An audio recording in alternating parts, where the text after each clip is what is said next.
नमस्कार। मैं डॉक्टर रोहित कुमार सिंह, सिवान।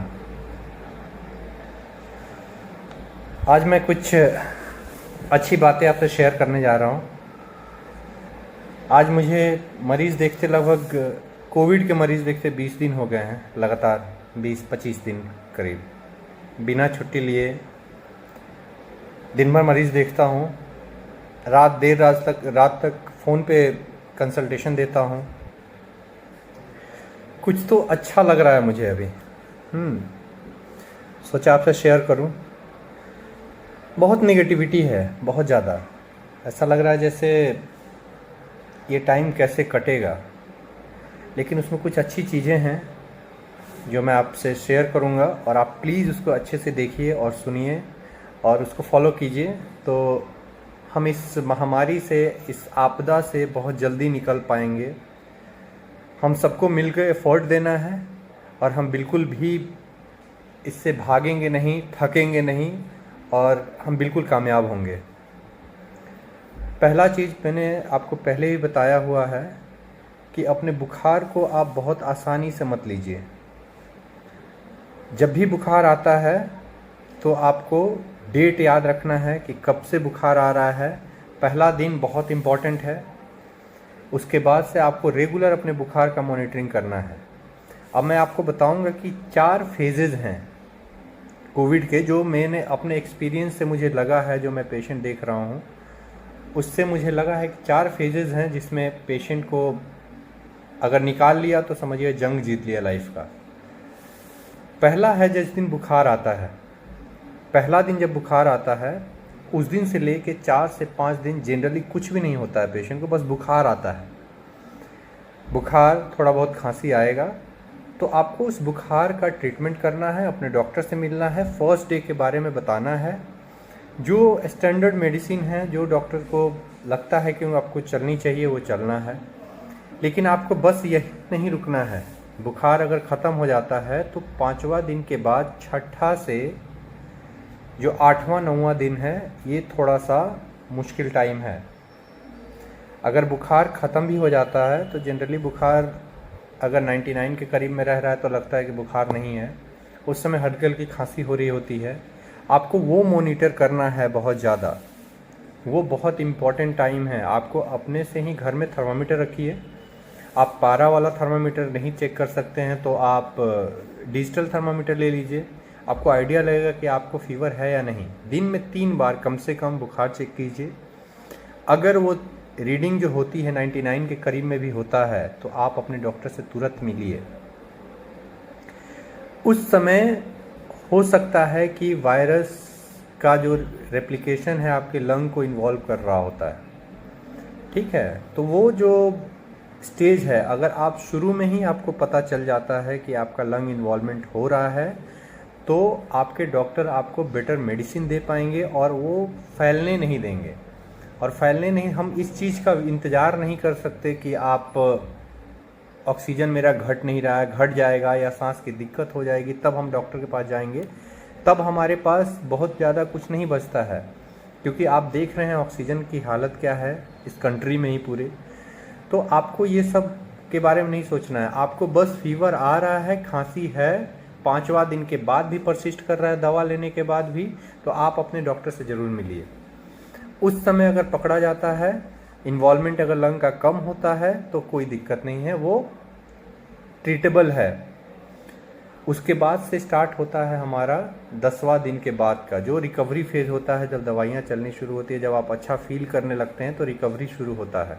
तो ये 3 से 4 दिन तक रिकवरी फेज़ में लगता है। आप अगर 48 घंटे से 72 घंटे तक आपको बुखार नहीं आता है जब डॉक्टर की दवा खाने से, तो आप समझिए कि अब आप रिकवर हो रहे हैं। 14 दिन तक लगता है जनरली रिकवर होने में। आप रिकवर जब हो जाते हैं तो एक इम्पॉर्टेंट फेज़ चलता है आपका कि उसके बाद क्या। उसके बाद आपको ध्यान देना है, उसके बाद आपको अपने बॉडी पे ध्यान देना है, क्योंकि इन बहुत सारे केसेस में स्टेरॉइड चलते हैं जो आपको बॉडी को वीक कर देती है। तो आपको बाहर ज़्यादा नहीं निकलना है, बिना काम के बिना उसके नहीं घूमना है, आपको रेस्ट लेना है। आप अपना फिजिकल एक्सरसाइज जो अपना ब्रीदिंग एक्सरसाइजेज हैं वो कीजिए, लेकिन फिजिकली थोड़ा सा रेस्ट दीजिए। बाहर मत जाइए, एक्सपोजर मत लीजिए, क्योंकि उससे सेकेंडरी इन्फेक्शन, अगर दूसरे तरह की कोई इन्फेक्शन हो जाती है तो आपको दिक्कत आ सकती है। आप घर पे 10 से 12 दिन और एक्स्ट्रा रहेंगे तो आप पूरी तरह स्वस्थ हो जाएंगे। रिकवरी हो रही है, बहुत अच्छी हो रही है। मैं बहुत बड़ा खुश हूँ, मुझे बड़ा अच्छा लग रहा है मुझे आज शेयर करते हुए कि जो डर है वो थोड़ा कम हुआ है, सिर्फ और सिर्फ टाइम से दवाइयाँ शुरू करने पे और सिर्फ टाइम से डॉक्टर से कंसल्ट करने पे। मेरे पास जितने भी मरीज आए हैं, अगर उनका ड्यूरेशन जो है 5 दिन से कम का है और बाद में वो छठा, सातवां, आठवां दिन भी आए हैं, अगर उनका लंग इन्वॉल्वमेंट 30 to 40% है, इवन 50, 55, 60% भी है, वो अच्छा रिकवर कर रहे हैं, उनको भर्ती की ज़रूरत नहीं पड़ रही है। मैं दवाइयाँ दे रहा हूँ, दवाइयों से अच्छा रिकवरी हो रहा है। हर 3 दिन के बाद उनके अटेंडेंट को मैं बुलाता हूँ, उनको समझाता हूँ, दवाई का डोज मैं ऊपर नीचे करता हूँ जो करना होता है, और अभी तक किसी ने ये बोला नहीं कि हाँ डॉक्टर साहब आराम नहीं है या पेशेंट मेरा रिकवर नहीं हो रहा है। तो जब मैं सिटी का रिपोर्ट देखता हूँ कि सीवीआरटी स्कोर 16 है, 17 है, इवन फॉर डैट मैटर 22 है, एक दो पेशेंट का उनका, और 7, 8, 9, 10 ये जो सीवीआरटी स्कोर है जिसमें 20-25% लंग इन्वॉल्वमेंट है, बहुत अच्छा रिजल्ट है। बहुत अच्छे से रिकवर कर रहे हैं पेशेंट, और बड़ा अच्छा लग रहा है कि पेशेंट रिकवर कर रहे हैं। अच्छा लग रहा है सुन के, देख के, हाँ। और अपने साइड से हम एफ़र्ट ले रहे हैं, घर पे घर वालों को एफ़र्ट लेना है, मरीज के साथ साथ मरीज ठीक हो रहे हैं। ये बड़ा पॉजिटिव साइन है। आप लोग प्लीज़ बस टाइम का ध्यान रखिए, आप लोग प्लीज़ टाइम का ध्यान रखिए, टाइम से अपने डॉक्टर के पास जाइए। चीज़ें अच्छी हो रही हैं, अच्छी हो जाएंगी, आप लोग बिल्कुल भी चिंता ना करें और अपना ख्याल रखिए। दूसरी चीज़, न्यूज़ देखना बंद कीजिए प्लीज़। न्यूज़ देखने से बहुत ही दिक्कतें आ रही हैं, बहुत दिक्कत। आप तो गाइडलाइन के बारे में भूल ही जाइए। आप सोचिए, जिस गवर्नमेंट के ऊपर, आई एम रियली सॉरी अगर किसी को इस बात का बुरा लगता है, तो गवर्नमेंट सिर्फ वही कर रही है जो वो नहीं कर सकती है। उनके हिसाब से वही चीज़ें काम नहीं कर रही हैं जो उनके बस का नहीं है देना। कुछ दिनों के बाद वो बोल देंगे कि भाई साहब आपको ऑक्सीजन हम दे नहीं पा रहे हैं, तो ऑक्सीजन की भी ज़रूरत नहीं है, आप मर जाइए, घर पे बैठ जाइए। यही हो रहा है। क्या बोलूँ मैं, आप सोचिए। 2-3 चीज़ें हैं जो मैं आपको बताना चाहता हूँ। शुरू में आपने बोला कि रेमडेसिविर काम करता है, चलो ठीक है, मैं मानता हूँ कि वो लाइफ सेविंग नहीं है, मान लिया कि लाइफ सेविंग नहीं है। आपने उसको प्रोटोकॉल से ही हटा दिया, आपने गाइडलाइन से ही हटा दिया। चलो लाइफ सेविंग नहीं है, हॉस्पिटल स्टे आपने ही बोला है ना कि हॉस्पिटल स्टे कम करता है।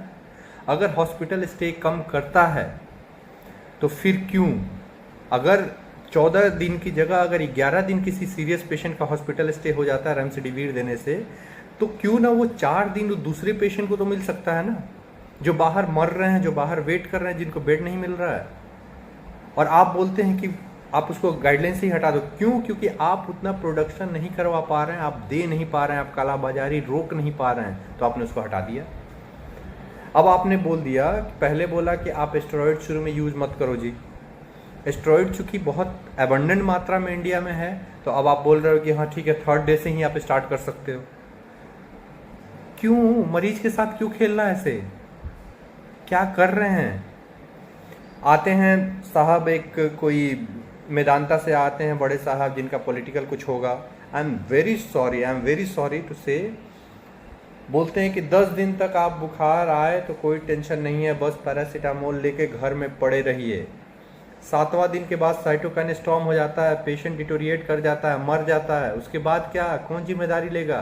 क्या आपको बुखार आएगा? मैं पूछना चाहता हूँ, जब आपको बुखार आएगा तो क्या आप 10 दिन तक सिर्फ पैरासीटामोल लेंगे? अगर 10 दिन तक बुखार आता है तो आजकल के उसमें, जिसमें कोविड का इतना ज़्यादा ये है, आप नहीं लेंगे। लेकिन आपका सलाह कितने लोग मानते हैं? आप थोड़ा सा बोलने से पहले सोचना होगा। आप आ जाते हैं टीवी पे लेके, आप आ जाते हैं गवर्नमेंट से, पता ना आपका क्या है क्या रहता है, आप बोलते हो 10 दिन तक जी आपको कोई ज़रूरत नहीं है। क्यों नहीं ज़रूरत है? 10 दिन तक पैरासीटामोल लेकर आप रहेंगे, आप अपने घर वालों को ये सलाह देंगे? आप नहीं देंगे घर वालों को अपने सलाह, लेकिन आप लोगों को कहते हैं और लोग इस चक्कर में और ख़राब हो रहे हैं। मैं बोलता हूँ 10 दिन तक आप वेट नहीं कर सकते हैं, मैक्सिमम 3 से 4 दिन वेट कीजिए, उसके बाद से अपने डॉक्टर से मिलिए। अब मत सुनिए इनका। अब आप बोल रहे हो कि जी सीटी मत कराओ, सीटी कराने से कैंसर हो जाता है, सीटी कराने से कैंसर हो जाए।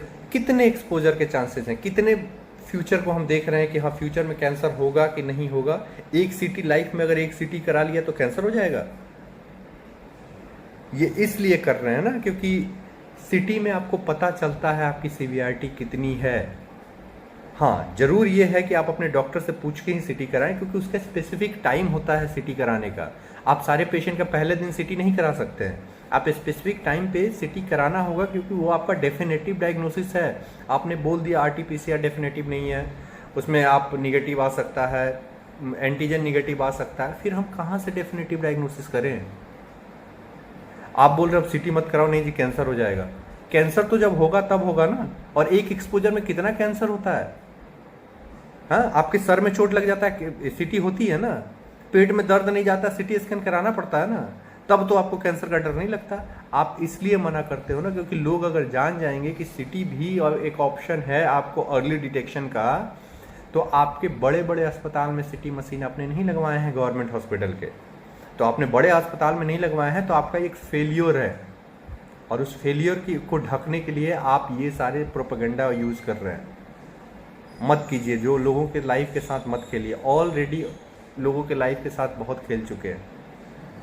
अब कुछ दिन के बाद बोल दीजिएगा हाँ जी हमारे पास तो अब ऑक्सीजन नहीं है, तो ऑक्सीजन भी नहीं, ऑक्सीजन की भी ज़रूरत नहीं है। आप एक काम कीजिए, बस छाती के बल लेटे रहिए, आपका ऑक्सीजन आ जाएगा। उसका भी लिमिटेशन है ना, छाती के बल प्रोनिंग पे ऑक्सीजन बढ़ता है, उसका भी लिमिटेशन है। लेकिन जब आप ऑक्सीजन नहीं दे पाएंगे तो आप बोलेंगे कि आपके हाँ जी आपको ज़रूरत ही नहीं है, आप ऐसे ही करके रह जाइए अपने घर पे। जिसके घर में मरता है ना बंदा, हाँ वो उसके घर के लिए सब कुछ होता है, आपके लिए सिर्फ और सिर्फ एक डेटा है कि हाँ चलो जी इतने मर गए, इतने इन्फेक्टेड हैं, इतने रिकवर हो गए, हम तो बड़े खुश हैं। प्लीज़ नहीं कर सकते हैं ना तो कम से कम लोगों के जान के साथ खेलिए मत। I request. बस खैर जितना इस टॉपिक पे जाएंगे, हाँ फ्रस्ट्रेशन गुस्सा इतना ही निकले। हो सकता है मेरी बातें बहुत लोगों को बुरी लगे, लेकिन प्लीज़ अब नहीं हो रहा है, देखा नहीं जा रहा है। अगर पेशेंट आके दम तोड़ते हैं ना हॉस्पिटल में, ऑक्सीजन नहीं मिलता, इसकी वजह से मर जाते हैं ना, हवा की वजह से पेशेंट मर रहे हैं, अच्छा नहीं लगता है। फ्रस्ट्रेशन बढ़ता है और बोलना पड़ता है। तो आप अपना ख्याल रखें, ज़्यादा न्यूज़ चैनल बड़े बड़े एक्सपर्ट मत देखिए, मत सुनिए उनको। आप अपने डॉक्टर के पास जाइए, जिसके पास भी आपको भरोसा है, आप डॉक्टर के पास जाइए, उनसे ट्रीटमेंट लीजिए, आप उनसे सलाह लीजिए, उनसे बात कीजिए। आपको देखेगा ना जो डॉक्टर, वो ज़्यादा अच्छे से बता पाएगा कि आपकी स्थिति कैसी है। टीवी में बैठ के कोई नहीं बता पाएगा कि आपकी स्थिति कैसी है। ठीक है, चलिए, thank you so much. Stay positive, depression में नहीं जाना है, इम्यूनिटी लॉस होती है। और हाँ लास्ट एक चीज़ कहना चाहता हूँ, मुझे ऐसा पता नहीं क्यों ऐसा फील हो रहा है, जो पिछले कुछ दिनों में मैंने देखा है कि इम्यूनिटी शायद डिप कर रही है। अभी रमजान का महीना चल रहा है, लोग रोज़ा रख रहे हैं, खाना नहीं मिलता है, पानी अच्छे से हाइड्रेट नहीं हो पाते हैं, इम्यूनिटी डिप करती है, इन्फेक्शन के चांसेस बढ़ जाते हैं। बीच में रामनवमी था, लोगों ने व्रत रखा हुआ था, ये एक रीज़न है कि आप इम्यूनिटी डिप हो रही है, इन्फेक्शन ज़्यादा जल्दी हो रहा है। तो थोड़ा सा अपने शरीर पे ध्यान दीजिए, अपने ऊपर ध्यान दीजिए। ऊपर वाला कभी नहीं चाहता है कि आप उनको ध्यान देते देते आप अपनी ज़िंदगी त्याग दें। बस थैंक यू सो मच।